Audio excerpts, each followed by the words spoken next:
Percayalah, industri game zaman sekarang benar-benar sudah berbeda. Karena mau franchise game manapun itu, unsur woke agenda yang melibatkan LGBT, feminisme, dan lain-lain selalu saja disisipkan di celah gameplaynya. Yang jadi masalah kenapa komunitas dan perusahaan industri game zaman sekarang, terutama industri game barat, gempar kali memasukkan unsur woke agenda ini. Bukankah sudah berkali-kali game LGBT bodoh yang mereka rilis itu selalu saja mengalami kerugian? Makanya kali ini gue bahas betapa hancurnya industri game karena agenda woke. Jadi selamat datang di segmen bahas game aja.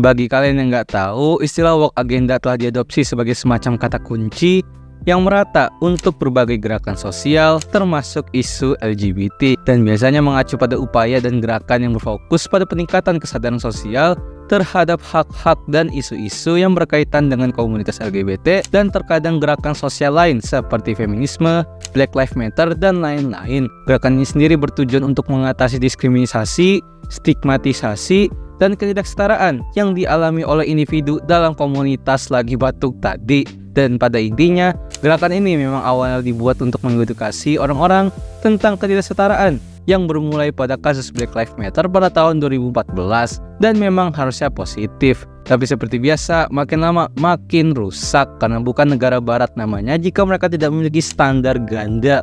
Karena nyatanya mereka tidak menyetarakan semua kaum, dan yang mereka setarakan hanyalah kaum-kaum aneh tadi. Mereka mendewa-dewakan kaum-kaum belok, tapi apakah mereka juga memperlakukan hal sama dengan orang yang normal?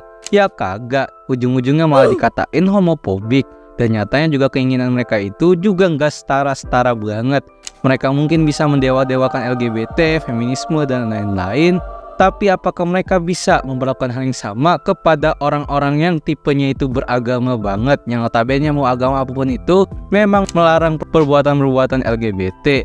Dan ya, ternyata mereka juga sudah menguasai semua industri hiburan.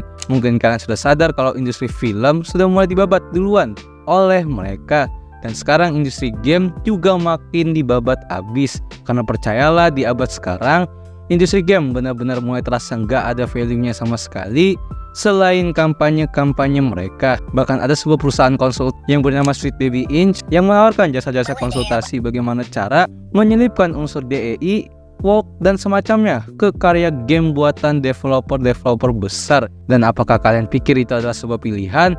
Tentu tidak. Jika seorang developer menolak jasanya, developer tersebut akan dicap dengan istilah-istilah anti-woke seperti homofobik, seksisme, dan lain-lain. Bahkan media barat ataupun media-media antek dari Sweet Baby Inc gak segan-segan membuat berita-berita hiperbola, bahkan fitnah, untuk menjelek-jelekan nama dari developer atau game tersebut.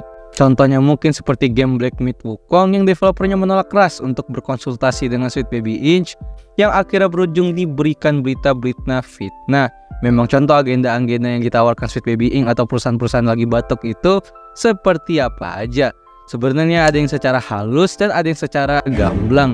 Di metode secara halus, mungkin beberapa gamers lebih masih banyak menerima karena memang unsurnya juga tidak banyak, atau emang gak sadar aja. Seperti contoh pada game Last of Us yang mengedepankan gerakan feminisme yang menonjolkan seorang karakter perempuan yang bisa melakukan hal-hal action seperti karakter-karakter game laki-laki. Kampanye sendiri adalah hanya memberikan pesan kalau perempuan juga berhak memiliki peran yang sama dengan laki-laki.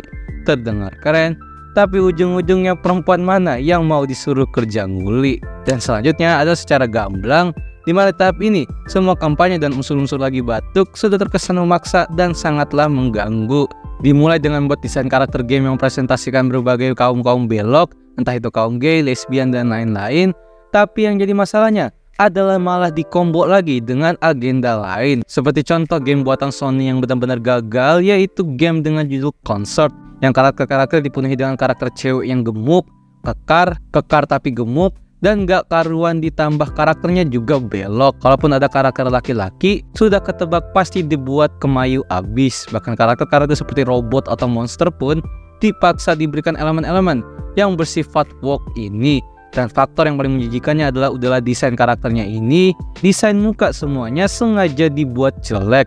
Dikarenakan mereka ingin meng-highlight kalau orang yang mukanya jelek bisa jadi jagoan di sebuah game. Dan dari semua pernyataan ini, gue jadi bingung sendiri, yang mendiskriminasi itu siapa? Apakah kita kaum yang normal yang diem-diem aja, atau malah mereka yang gembor-gembor anggeda sana sini? Dan kalian tahu apa bagian paling ironisnya? Semua game-game yang jomok ambis ini nyatanya rugi bandar semua. Game-game LGBT terbaru seperti Dustborn, Concert, dan lain-lain nyatanya hanya bisa menarik sangat-sangat sedikit player yang bener-bener nggak sepadan sama sekali dengan biaya dan proses pembuatan gamenya. Di satu sisi, game yang justru mager masukin unsur woke agenda atau memang masukinnya itu lebih ke menyindir secara halus aja, malah gacor semua pendapatannya dan performa player aktifnya. Ya, akhirnya kita masuk pernyataan, kenapa sih walaupun sudah mengalami kegagalan dan kerugian besar-besaran, pihak-pihak yang mabok woke agenda ini masih saja membuat film, game yang harus ada jomoknya.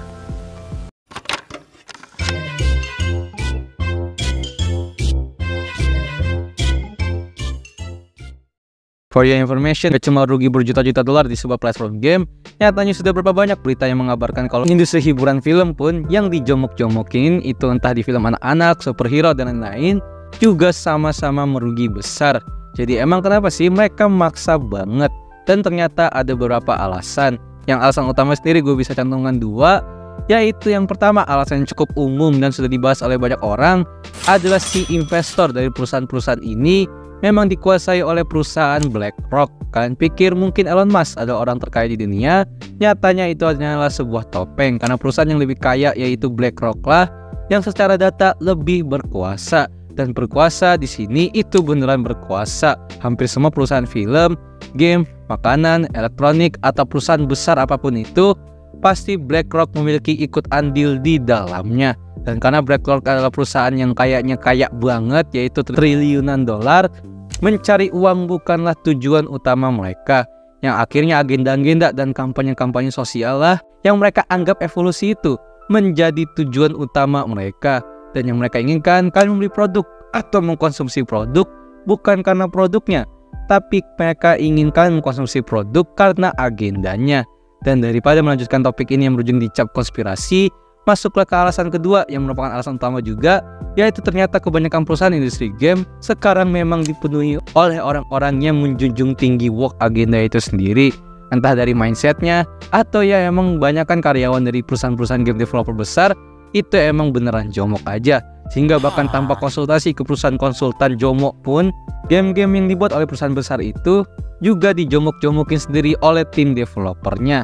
Jadi ya itulah dua alasan kenapa game zaman sekarang tuh kebanyakan unsur homonya. Pada intinya, era gaming zaman sekarang benar-benar bikin males dikarenakan faktanya kita para gamers, mau itu di Indonesia ataupun negara-negara lain, ingin memainkan game hanya untuk hiburan aja dan bukan menikmati propaganda. Jadi jika hiburan yang kita inginkan diselipkan propaganda sampah, ya ujung-ujungnya gamenya juga dicap sampah juga.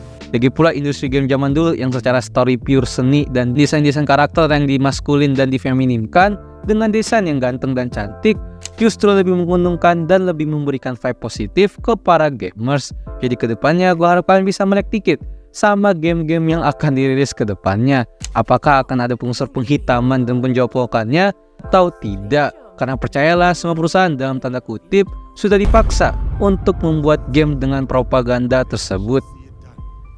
Terima kasih telah nonton video ini. Gimana? Apakah kalian juga sudah muak dengan game yang sekarang yang dipaksa jomok terus? Silahkan komen aja. Pada akhirnya gue lebih kasihan ke generasi baru sekarang yang memainkan game yang sudah terselipkan propaganda nggak jelas. Karena mereka tidak akan merasakan esensi seni dari sebuah game. Yang buruknya mereka seakan-akan malah menormalisasikan propaganda menyimpang yang diselipkan di game-game yang mereka mainkan. Intinya banyak-banyak belajar ilmu sains dan agama aja deh, agar terhindar dengan agenda-agenda menyimpang tadi. Jadi kira-kira gaming culture apalagi yang bisa gue bahas? Silahkan komen aja.